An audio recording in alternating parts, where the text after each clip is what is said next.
네, 우리 기독교 신앙에 있어서 굉장히 중요한 부분이 있는데 오늘은 특별히 이 부활과 관련된 이야기입니다. 신앙은 우리가 이제 믿음을 얘기하는 것입니다. 그런데 무엇을 믿습니까? 바로 그 예수님을 믿는 것이죠. 예수님이 무엇을 믿습니까?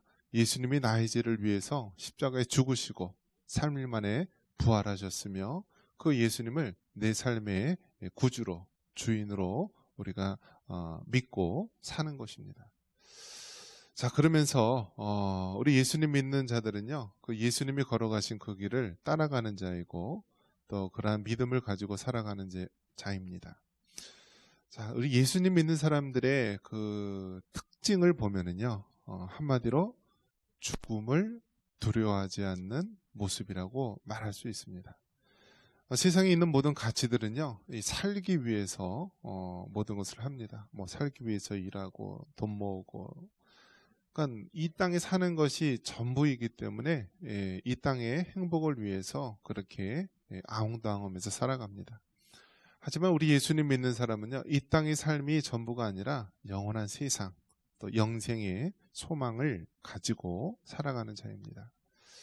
이 땅에 있는 사람들은 죽으면 다 끝난다고 생각을 합니다. 죽으면 무슨 소용이 있어? 하면서 이 죽음이 세상의 종말이라고 마지막이라고 여기며 살아가지만 예수님 믿는 사람은 죽음이 이 땅의 삶에서의 끝인 것을 맞지만은 또 영원한 삶에 대한 새로운 시작이다라는 것을 믿으며 살아가는 자입니다. 그래서 예수님 믿는 사람은요, 죽음을 두려워하지 않는 그러한 삶의 모습을 가지고 살아갑니다. 여러분, 죽음이 왜 두렵지 않겠습니까? 여러분, 죽어보셨습니까? 우리나라 사람이요, 굉장히 좋아하는 게요, 입신을 좋아해요. 입신이 뭐죠? 팍 안수기도 하면 쓰러지는 거예요. 그러면 막 쓰러져요. 근데 어떤 사람은 정말 꼿꼿하게 안 쓰러지면은요, 그냥 그 사람은 이제 믿음 없는 사람이 되는 거예요. 그래서 그냥 쓰러지는데, 여러분, 예수님은 쓰러진 사람을 일으켜서 부활하신 하나님이세요. 그래서 너무 쓰러지는 걸 좋아하면 안 됩니다. 물론 그러한 신앙의 체험도 필요하긴 해요. 말로 할 수 없는 신앙의 그런 신비로운 그런 체험도 필요하지만 그게 전부는 아니다라는 거예요. 그게 전부는 아니다. 근데 그 입신하면은 본인이 뭐 삼층천에 갔다, 본인이 뭐 어떤 신비로운 곳에 갔다, 그렇게 이야기하는 자들이 있는데요. 정말 조심해야 되는 거예요. 정말 조심해야 되는 거예요. 왜 그래요? 그렇게 쓰러지고, 제가 아는 분은 정말 수십 번, 수백 번 쓰러졌을 거예요. 그런데 삶의 모습이 변화가 없어요. 여러분, 쓰러졌으면 뭔가 달라져야죠. 천국의 체험을 했으면 신앙에 뭔가 변화가 있어야죠. 쓰러지는 거는요, 마치 자기 만족이에요. 자기 만족. 쓰러지고 입신했다 그러고 삼층천에 갔다 하고 그게 중요한 것이 아니라 정말 이 땅에서 하나님 믿는 자로서 그렇게 살아가는 모습이 정말 중요한 것입니다. 우리나라 사람들의 특징, 특히 이 동양권에 있는 사람들의 특징이 유교적이고 불교적이고 샤머니즘적인 것에 섞여 있어서요. 다른 종교를 믿다가도요, 기독교로 개종해서도 그 대상만 바뀔 뿐이지 그 하는 행태들, 하는 행동들은 하나도 안 변하고 똑같아요. 절에 다녀서 100일 기도했듯이요, 교회 나가서 뭐 그렇게 기도하는 모습 똑같습니다. 부처에게, 알지 못하는 신에게 그렇게 믿었던 그런 신앙에 대한 모습이요, 대상이 바뀐 것 뿐이지 전혀 예수님을 인격적으로 섬기는 모습이 아니다라는 거예요. 그래서 서양 사람들이 가장 우리나라 예수님 믿는 사람들 경계하는 게 뭐냐면 이해를 못한다라는 거예요. 우리 한국인들 뿌리 속에 샤머니즘적인 것이 너무나 많이 박혀 있어가지고요, 예수님을 믿는다 해서도요, 안 변한다라는 거예요. 잘 안 변한다. 그 중에 대표적인 것이 뭐예요? 예언에 대한 은사에 대한 오해가 많다라는 거예요. 마치 우리나라 사람들은요, 예언하면은요, 미래에 대한 그러한 일들을 좀 알 수 있을까 하면서 그러한 예언으로 이야기하는데요. 성경에서 말하는, 특히 고린도전서 14장에서 말하는 예언은 무엇이냐면 그 개인의 삶 속에서 하나님이 어떻게 역사하시는지 위로하고 격려하고 다시 붙들어주는 그러한 격려의 말이 예언인 거예요. 미래의 일을 점치는 것,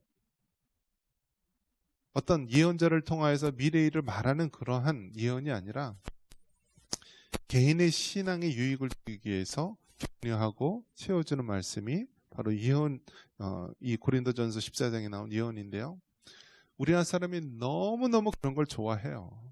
이제 연말 되고 연초 되면 어디가 바빠져요? 점쟁이 집이 바빠진대요. 점쟁이 집. 그 점쟁이들이 하는 말이 교회 집사님들이 없으면 자기네들이 망한대요. 그렇게 교회에서는 집사다, 권사다, 잡사다 그러면서 점 보러 다니고 토종 비결을 보러 다니고 그런 사람이 얼마나 수다하게 많은지 모릅니다. 그것은 참된 신앙의 모습이 아닙니다. 정말 우리가 하나님을 믿고 예수님을 믿는다라고 한다면요, 성경대로 믿어야 돼요. 성경대로. 성경이 말씀하신 대로 믿고요, 우리가 늘 성경대로 살아가는 것이 필요합니다. 그렇기 때문에 우리는요, 예수님 믿는 사람을 딱 한마디로 얘기한다면 부활신앙을 가진 자예요. 부활신앙. 부활신앙이 뭐예요? 바로 예수님께서 십자가에 달려 죽으시고 3일 만에 부활하셨잖아요. 그렇기 때문에 그 예수님을 믿는 자는 다 죽음으로 끝나는 것이 아니라 우리에게는 부활의 소망이 있다 라면서 이 부활신앙으로 살아가는 자입니다.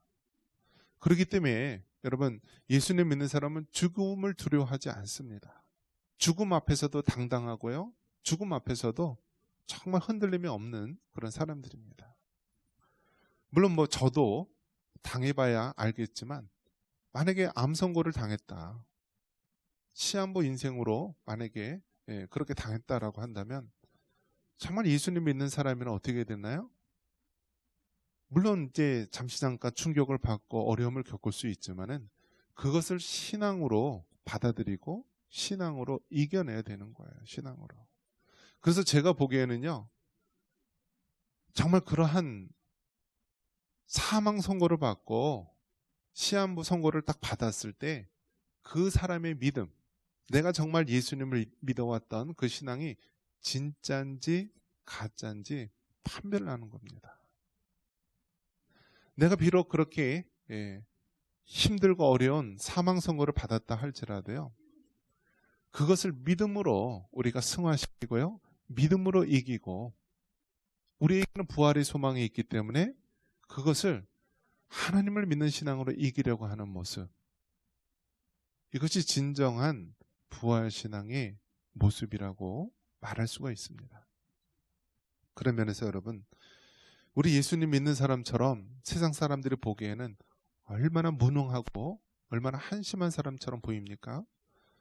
예수님 믿는 사람은요, 세상에 나가서 생활할 때 손해볼 때도 많이 있어요. 세상에서 살아갈 때 정말 다른 사람한테 채이기도 하고 속기도 하고 또 바보 같다는 소리를 듣기도 하고, 그럼에도 불구하고 늘 오뚜기처럼 예수님 안에서 다시 우뚝우뚝 서며 살아가는 삶. 정말 이제는 다 절망이고 포기하고 아무런 소망이 없다고 했음에도 불구하고 다음 날이면 다시 정말 예수님이 부활했듯이 다시 부활의 모습으로 일어설 수 있는 모습, 이러한 것이 진정한 우리 그리스도인들의 모습이라고 말할 수 있습니다.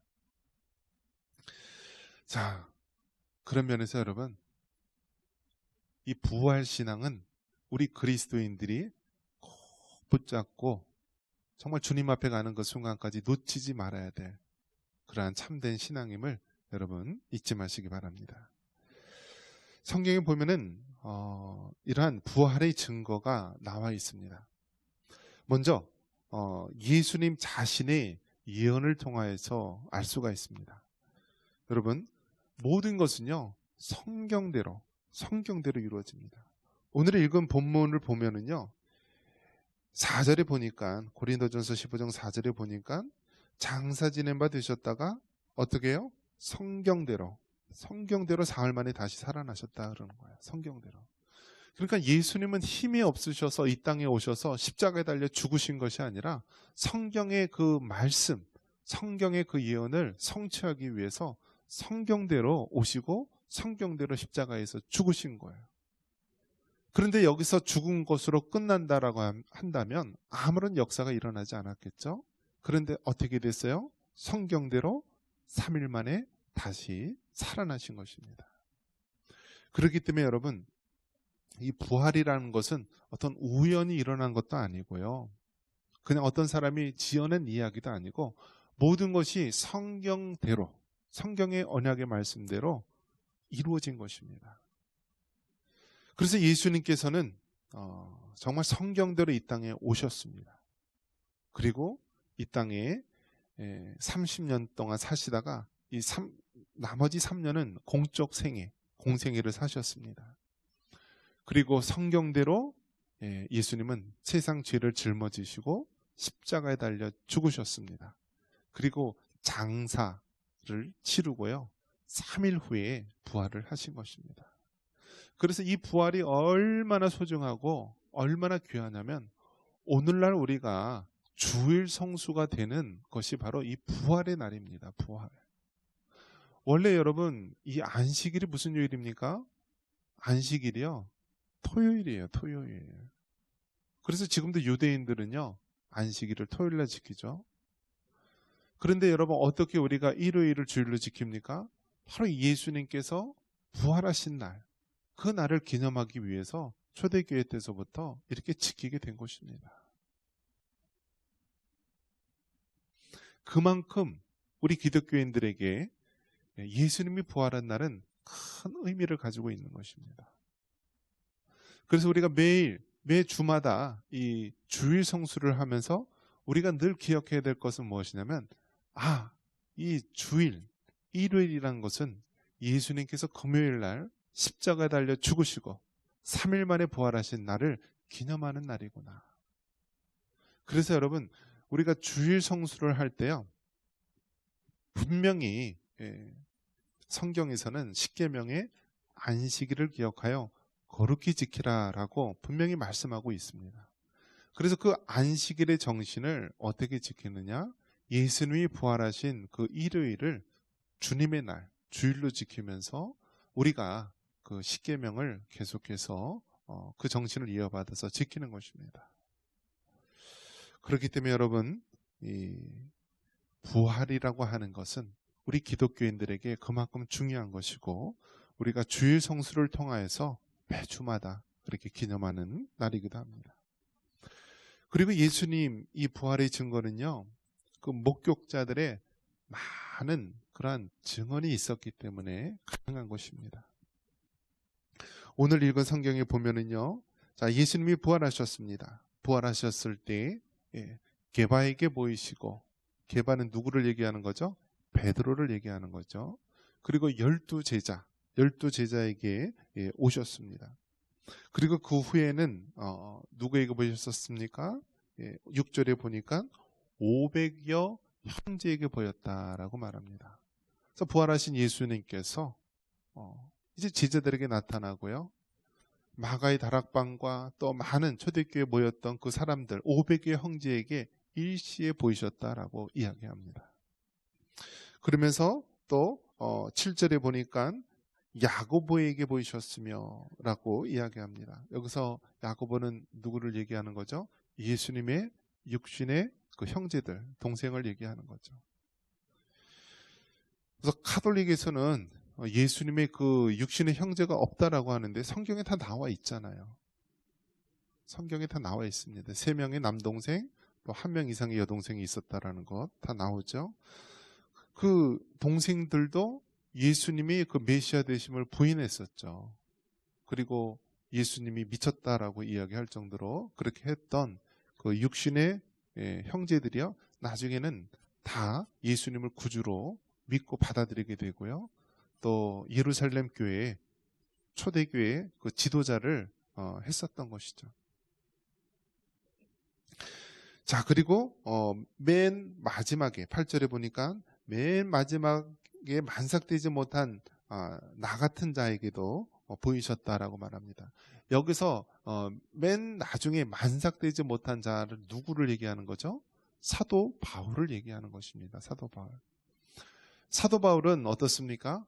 사도 바울은 사실은 12명의 제자, 사도에 포함되지 않았죠. 그런데 어떻게 우리가 12명의 제자에 포함되지 않았는데 사도라고 불렀는가? 그것은 부활하신 예수님께서 이 사도 바울을 직접 만난 것으로 보고 있습니다. 그래서 사도 바울도 늘 고백하기를 맨 나중에 만삭되지 못한 나 같은 이 사도 바울에게도 이 부활의 예수님이 보이셨다라고 이야기를 하고 있습니다. 그렇기 때문에 이 부활의 증거는 게바를 비롯해서 12제자, 500여 형제, 또 예수님의 형제 야고보, 또 사도 바울에게도 이렇게 부활의 증거로 나타낸 것입니다. 또 어떻게 이 부활의 증거를 알 수 있습니까? 그것은 사도들의 순교를 통하여서 알 수가 있습니다. 여러분, 죽음을 두려워한다면요 순교할 수가 없는 거예요. 그런데 예수님 믿는 사람들, 특별히 12제자들은요 모두가 다 하나같이 다 순교를 하게 되죠. 물론 가룟 유다 같은 사람은 배반을 해서 예수님을 떠나갔습니다. 그러면서 이제 나중에 가룟 유다의 자리에 다른 그러한 사도를 세우게 되었는데요. 이 12제자들 다 하나같이 어떻게 되었죠? 다 순교했습니다. 순교. 우리가 흔히 예수님의 제자가 되자, 제자된 삶을 살자라고 이야기하는데요. 그렇게 살려면 끝이 어떻게 끝나야 돼요? 순교해야 되는 거예요. 순교해야 된다. 그러니까 여러분, 제자로 살아간다는 것은요 죽음을 두려워하지 않고, 정말 예수님의 12제자가 그랬던 것처럼요 이 순교의 삶을 살아가는 거예요. 그 베드로 같은 경우는 어떻게 순교를 당했나요? 그 마지막 예루살렘의 그 박해가 막 극에 달했을 때요, 베드로도 이제 잡혀서 죽게 되는데, 베드로는요 거꾸로 십자가에 달려서 죽었어요. 예수님이 십자가에 달려 죽었는데 내가 감히 어떻게 똑같이 예수님처럼 그렇게 달려 죽겠느냐. 그래서 자기를 거꾸로 십자가에 달리게 해달라고 그래서 거꾸로 달려 죽었어요. 그 성질 어디 가요? 안 가요? 가요? 안 가요? 안 가요. 이게 보면은요 베드로는요 하여튼 성격이 그래서요 죽는 순간에도 그냥 한마디 하면서 이렇게 거꾸로 달려서 죽잖아요. 어떤 제자들은요 이 톱으로 켜서 죽고요, 어떤 제자들은 온갖 잔인한 방법으로 다 죽게 됩니다. 하나같이 다 순교당합니다. 근데 그 중에서 가장 오래 산 제자가 누구냐면요 이 사도 요한입니다. 사도 요한. 사도 요한은요 끓는 물속에 집어넣고 막 여러 가지 했는데도 죽지를 않는 거예요. 죽지를 않아요. 그래서 나중에는 결국 이 반모섬이 유배를 당하게 되고요. 이제 거기서 마지막 죽음을 맞이하게 되는데, 사도 요한은 그렇게 죽이려고 했는데도 죽지 않고, 그래서 마지막 이 반모섬에서 순교적 삶을 살면서 마무리합니다. 그러면서 우리에게 신약의 그 유일한 예언서인 요한계시록을 우리에게 전해주게 된 것이죠. 사도 바울은 어떻습니까? 사도 바울도 다 십자가에 달려 죽던지 그렇게 해야 될 상황이지만은, 사도 바울은 로마 시민권을 가지고 있기 때문에 죽는 순간에는 고통 없이 죽기 위해서, 그 당시 로마 시민권을 가진 자는 십자가형은 너무나 괴롭고 고통스럽기 때문에 단칼에 죽는 그러한 목잘림 당해서 죽는 거죠. 사도 바울은요. 자, 하나같이 어때요? 다 순교를 당하면서 이 사도들의 순교의 모습, 이것이 바로 부활의 증거다라는 거야. 죽음을 두려워한다면 그렇게 죽을 수 없다라는 것이죠. 그러면서 우리 성도들에게도 부활의 믿음이 있는 것입니다. 여러분, 참 예수님 믿는 것이요, 평안한 가운데 믿으면 참 좋겠지만은요, 그런 경우는 굉장히 드물어요.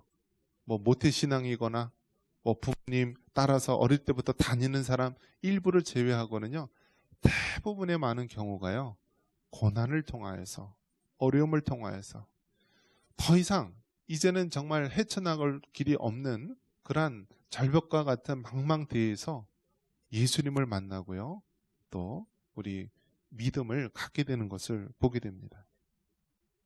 그러면서 그 사망의 음침한 골짜기, 그 죽음의 그 절벽 앞에서 부활의 예수님을 만나고요, 우리도 부활에 대한 소망을 갖게 되는 것입니다. 어떤 분이 예수님을 잘 믿다가요, 이제 암병이 걸린 거예요.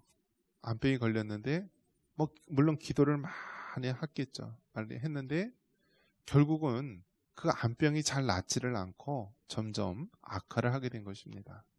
자, 그러면 일반 사람 같으면 어떻게 했습니까? 기도했는데도 암병이 낫지 않는다? 그러면 어떤 생각을 하죠? 막 괘씸하고 화가 나죠. 나 이딴 하나님 안 믿겠다. 하나님은 안 계신가 보다. 신은 없나 보다 하면서 휙 돌았었을 텐데요. 이분은 그 가운데서도요, 오히려 하나님 앞에 감사를 합니다. 그러면서 자기가 죽어가면서도요, 복음을 전합니다. 전도를 하는 거예요.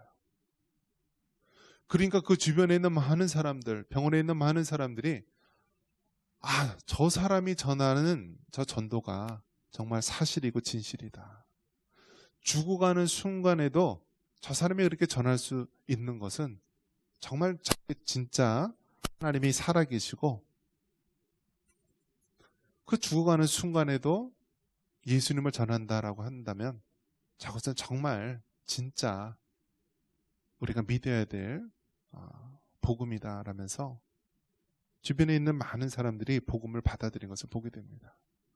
그렇기 때문에 여러분, 병 낫는 것 가지고 복음 전도하는 것, 그것도 하나님이 역사하시지만은요, 죽어가는 가운데서도요, 복음을 전하면서 그렇게 사는 것도, 그것도 하나님의 또 다른 섭리가 있는 것입니다.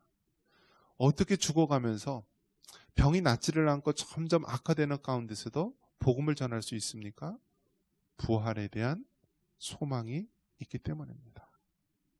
우리 육신은 후피하지만 우리의 영은 주 안에서 새로워지고, 우리는 영생에 대한 소망이 있음을 확신하기 때문에 죽음을 두려워하지 않는 것입니다. 그리고 예수님의 부활의 증거는 어디 있습니까? 이 사회적 증거, 즉 우리가 잘 아는 대로 예수님이 탄생하기 전을 뭐라고 부르죠? 기원전. 이걸 기원전을 영어로 뭐라고 얘기하냐면 BC라고 하는데, 그 의미는 Before Christ, 그리스도가 탄생하시기 전. 또 예수님이 탄생한 이후를 우리가 이제 기원 후, 주후 이렇게 얘기하는데요, AD로 표현합니다. AD는 이게 라틴어로 아노 도미니, 주님의 해. 그래서 우리가 2023년이라고 하는 것도 다 무엇을 기준으로 해요? 예수님의 탄생을 중심으로 하지 않습니까? 그래서 예수님이 이 땅에 오셔서 이 땅에 사시다가 십자가에 달려 죽으셨고 부활하셨습니다.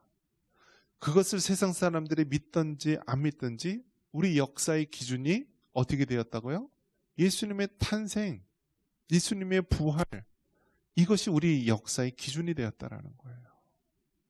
말씀을 정리합니다. 예수님의 부활의 증거, 이것은 성경대로 이루어진 것입니다. 예수님은 성경대로 이 땅에 육신의 몸을 입으시고 또 마지막 순간 십자가 달려 죽으셨습니다. 또 성경대로 3일 만에 부활하셨고 승천하셨습니다.